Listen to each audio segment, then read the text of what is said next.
Welcome to the show. It's 7:30 on a Tuesday night. We're going to do a special stream tonight because it is the 13th anniversary of tonight's fantastic show.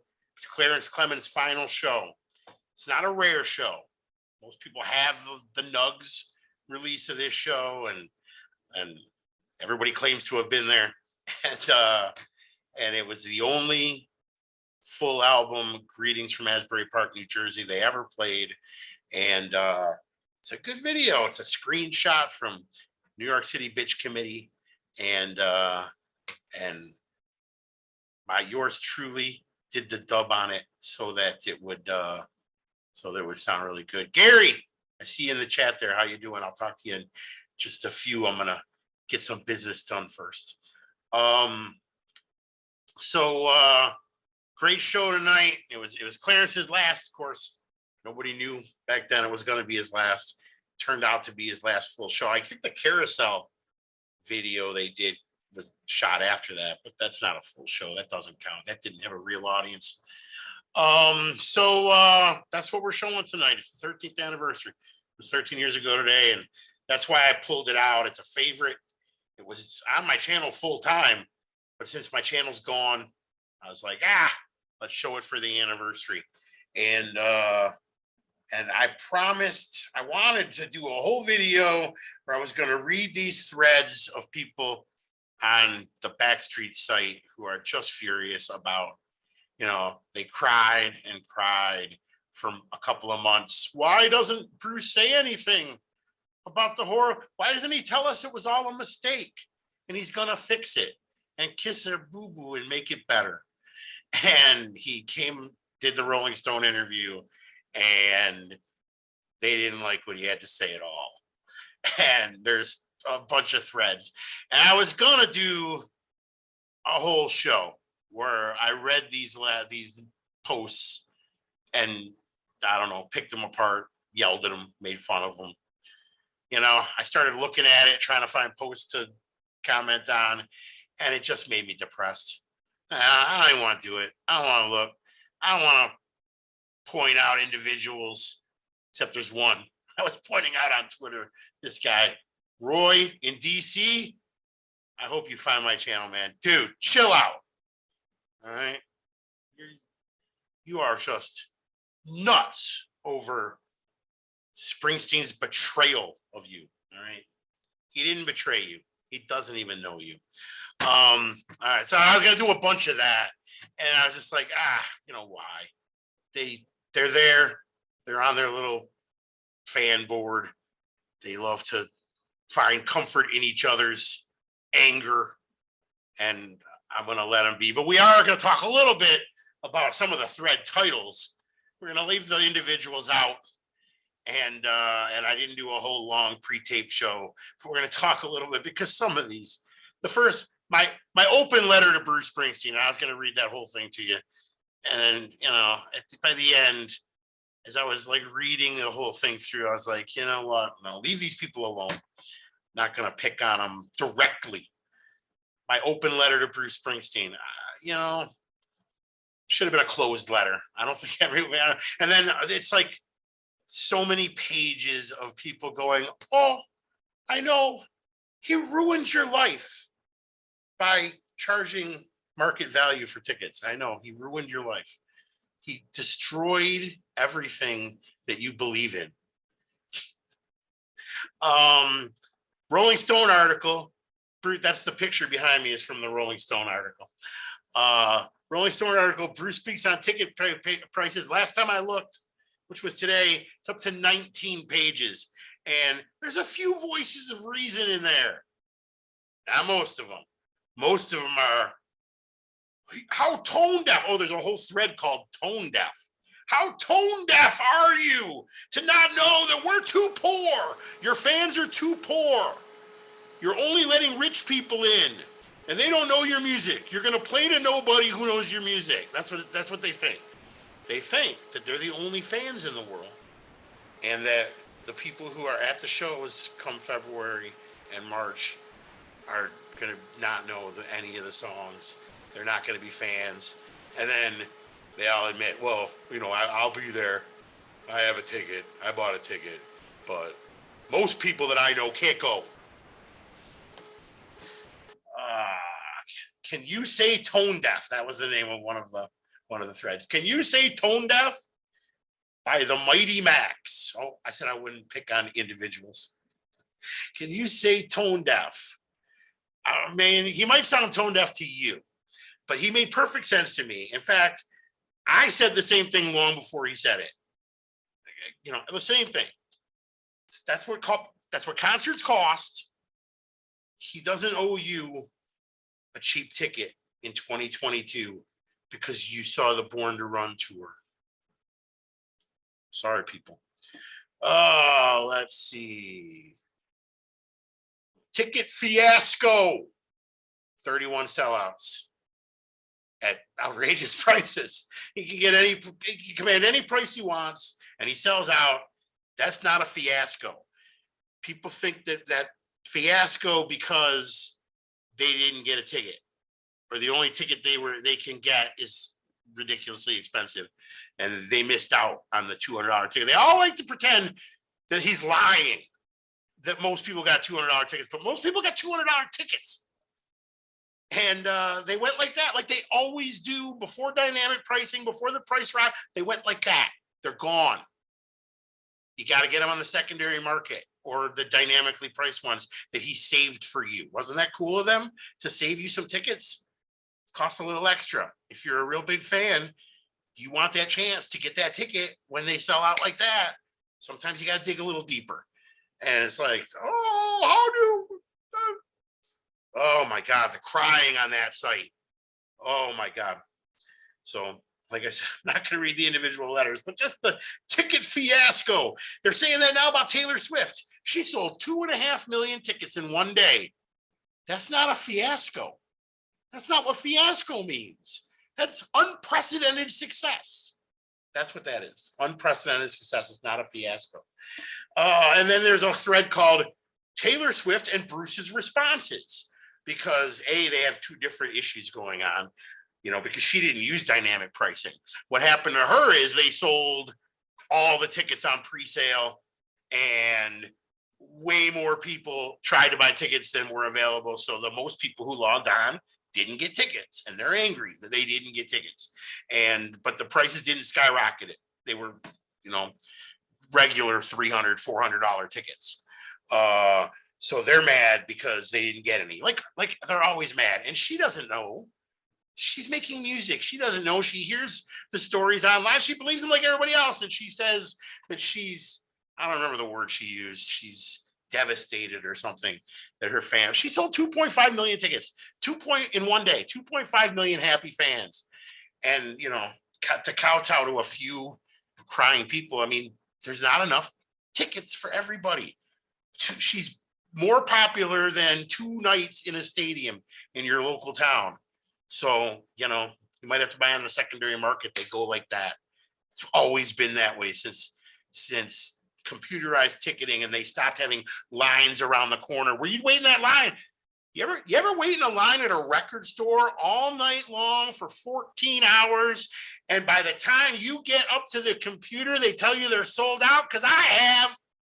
That's a lot worse than when you wake up in the morning, log on at 10 a.m. and it says you're 2,000 in the queue, and then it's sold out or the tickets are astronomically priced.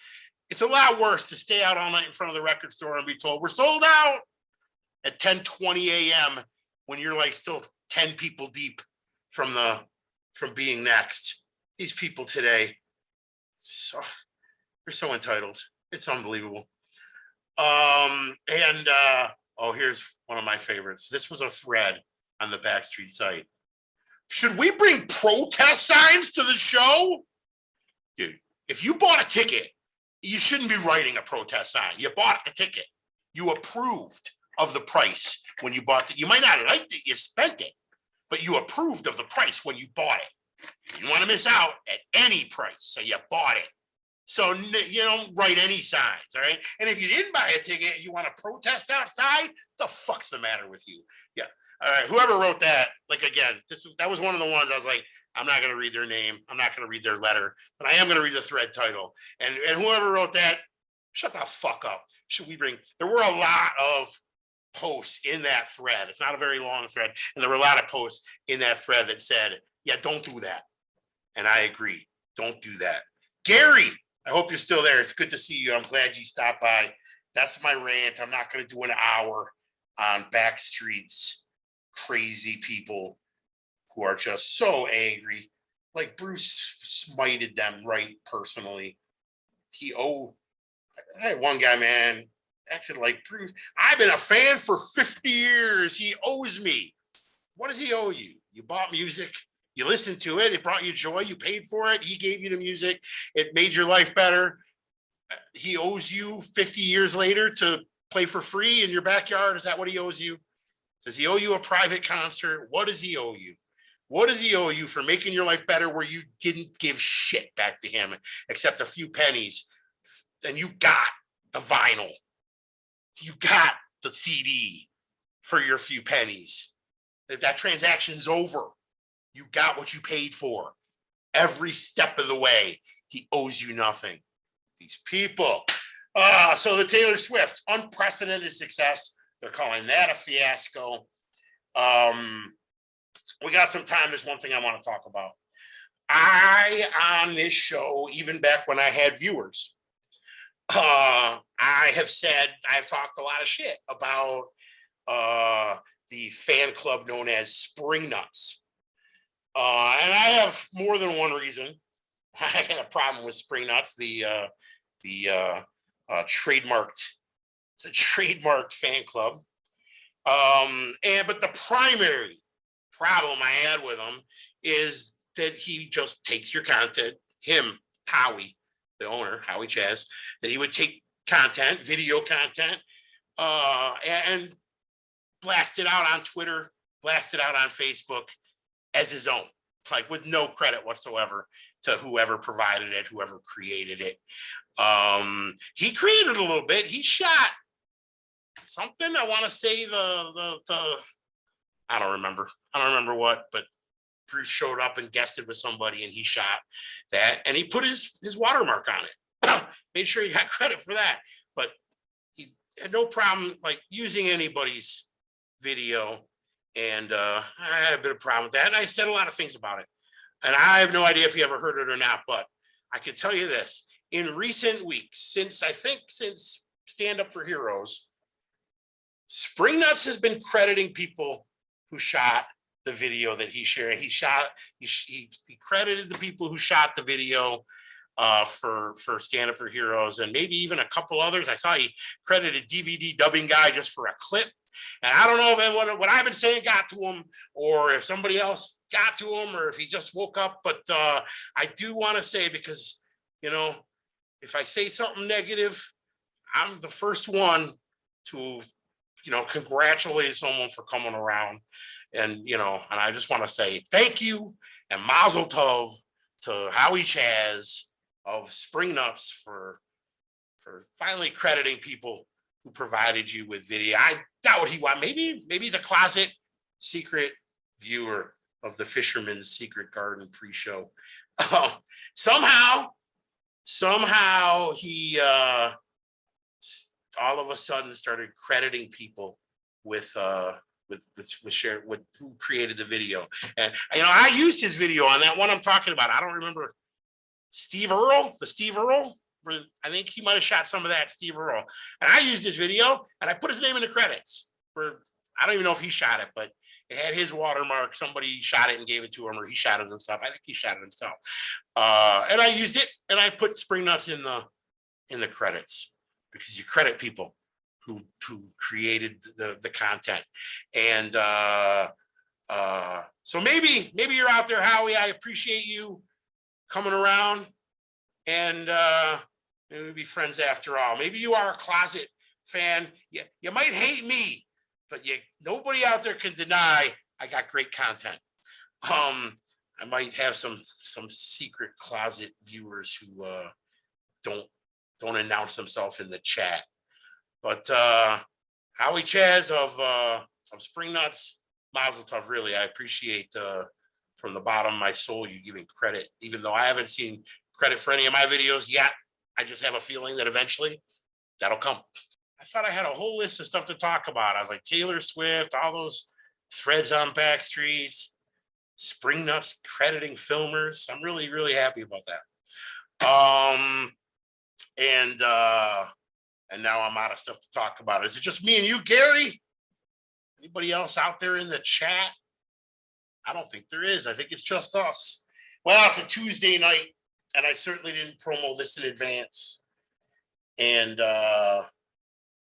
so we got some time to kill. You ever seen this show here, Gary? It's Buffalo not darkness. I always call this a darkness show. It is not. And there was more than one darkness show. There were a few. This is a Greetings from Asbury Park show, and it's the only one. Still looking for Philly tickets. Philly didn't even have dynamic pricing. Sold out in a second, but it didn't have the dynamic increase in Ticketmaster tickets. I think they were sold on AXS or something like that. Everybody who didn't buy tickets the first day is kind of still looking, unless you pulled the trigger at a real high price. You want to get in at a reasonable price, you got to wait until the last minute. And for Philly, I mean, you may never see a really reasonable price. That, when tough tickets on this tour go, you got Hollywood, Florida, because of the sheer size. And then, of course, Mohegan Sun is real small, too. Is there 2 nights there? Might be 2 nights there, which does help. But those two for their size. And then Madison Square Garden in Philly. There's a Jersey one, too, right? Is it Meadowlands? It's not the Meadowlands, is it? Yeah, expensive. But, I mean, if you're in Philly, if he was playing Vegas, unless I had a ticket that I couldn't say no to, like I paid too much for my Portland ticket. I talk about it a lot, but it's because I couldn't say no to that seat. I kept saying, boy, if I get 150, even if I get a great deal on a $150 ticket and I'm sitting way the fuck across the arena from the stage all night, and I'm like looking, boy, I could have sat in that seat right off the stage for how many more $20 bills? A few. It wasn't not considerable, but I knew that I'd be bummed all night long. That I'd work it off, that I'd pay it off. But that's because of the seat. I'm happy to go and sit in a shitty seat. I just didn't want to walk away from that seat. I still could get on a plane and go to a city with no ticket and go to the show with no ticket and feel confident that I'll get in cheap.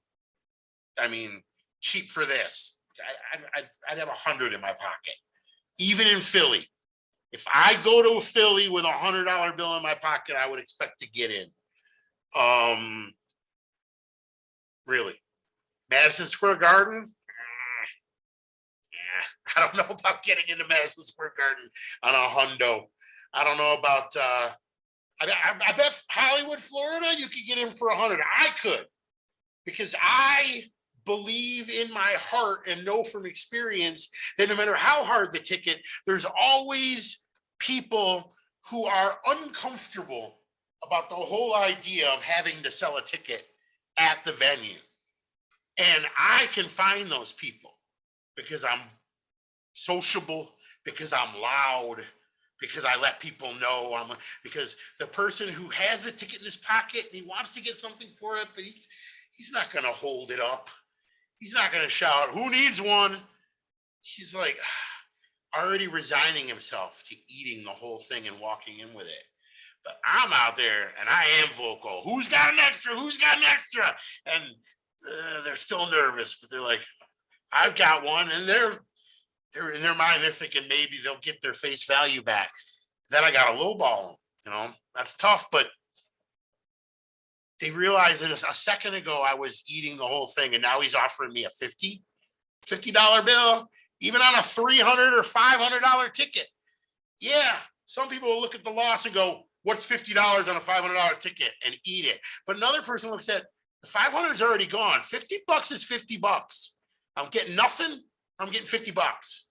So $50 is still $50. I think you'll get into most shows for 50. I'm bringing, if I was getting on a plane, I'd plan to bring a hundo and maybe a second hundo just for insurance, but I would not plan on spending it.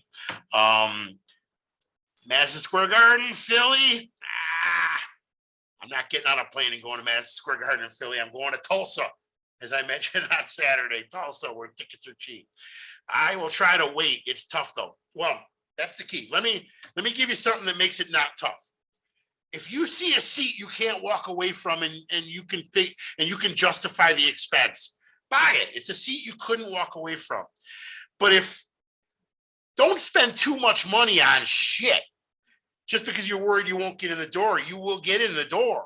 Whatever you're willing to pay today will get you on the door on show night. If you're thinking, oh man, I got to pull the trigger on these $400, $500 behind the stage, or I'm not going to get in. That's bullshit, man. If you're willing to spend $400 or $500 on the day of the show, you won't be sitting behind the stage. You will find a seat in the front of the stage for that much. In fact, you'll get in for less than that. You know, it's the people who are like, my top is 50 or 100 like me, we're going to get in. So you'll definitely get in. If you were willing to spend $300 3 months in advance, you know, you'll get in for that $300 on the day of the show. So don't panic buy. No fear of missing out. No one's missing out unless they don't have a ticket at 7:30 p.m. on the day of the show. That's a long time from now. And on the day of the show, you're not the one who's desperate. The guy who's got a ticket and it's about to turn into no value at all, he's the one who's desperate. He plays on people's fear of missing out now, but he's got the fear of eating it later. So hang in there.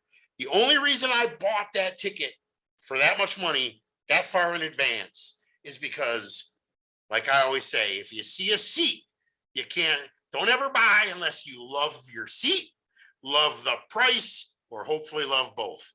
You know, don't ever buy mediocre seat for too much because of fear of missing out. You're getting in. The only event I didn't get into ever that I tried to was a Stanley Cup Finals. And if I would have brought a reasonable amount of money, I would have gotten in. I brought a ridiculous lowball amount of money. I was at the Stanley Cup Finals and I was offering like $25. You know, it was several years ago, but it's been a long time since $25 would get you into a Stanley Cup Finals game. That is good advice, Robert. It's the best advice I have. You know, I live it myself, as I always do, if I wouldn't have come across. My seat is the second row right off the side of the stage. You know, I can't do the pit anymore. I can't stand that long. I need a seat. And this seat has only one person in front of me. I couldn't walk away. I was like picturing myself, you know, somebody I was talking to online when I was like, I can't spend this much on a ticket. They're like, how are you going to feel if you sit in the shittiest seat in the house? At how much? How much can you get in for? If I get in for 100, how are you going to feel that you could have sat down there? How many more hundreds was it? And I was like, yeah, you're right. I worked it out. I borrowed somebody's credit card and I'm making payments on it because I couldn't carry it on my credit card. But I had access to a credit card that would hold it and I'm making the payments and it's not hurting me at all. And come February 26th, I've got a great seat. We got 5 minutes. Did you answer? You didn't answer me, Gary. Are you still there? Have you ever seen this show? I've seen this show a lot of times. It's a pretty famous show. Robert, have you seen this show? We're watching Greetings from Asbury Park night, Buffalo, 13 years ago tonight. Final Clarence Clemens show ever. The audio is available on Nugs, and this video has the Nugs audio, so it's going to sound really good. It's a screenshot by New York City Bitch Committee. If you were with us last week, we showed the River Night from Madison Square Garden, and we showed the Wild and the Innocent Night from Madison Square Garden. Those were both screenshots from New York City Bitch Committee. This is very much similar. You've never seen it? Well, you're in for a treat. This is a great fucking show. I'm glad you're here, and we're going to head over there in about 2 minutes, and I'll see you all in the chat. Wasn't my best pre-show, but I think it went pretty well. Will this concert stay up? No, it will not. This is a Nugs audio, which is how I lost my last channel. Nugs is what got me taken down, and we're going to watch it, and it's going to be shut off the second it's over. Anytime I show a Nugs from now on, it's a live stream, and it won't even stay up for the night. You know, if I'm using bootleg audio, I leave it up. In fact, I left up the one Cleveland show is still up because it's all bootleg audio. It's good audio. That Cleveland show sounds great, but the Nugs, man, they killed my channel. We're gonna do these quietly and then take them right down. Try to keep the channel alive so I have someplace to stream every Saturday night and on some Tuesdays. Guys, we got 2 minutes. I'll see you over in the chat. Hopefully you got the link. It's in your email. If you didn't get it in your email, phishermanswharfchannel@gmail.com. phishermanswharfchannel@gmail.com. Send me an email. Get on my email list. That is how I distribute the links for the live stream. We'll see you in the chat. Thanks for coming.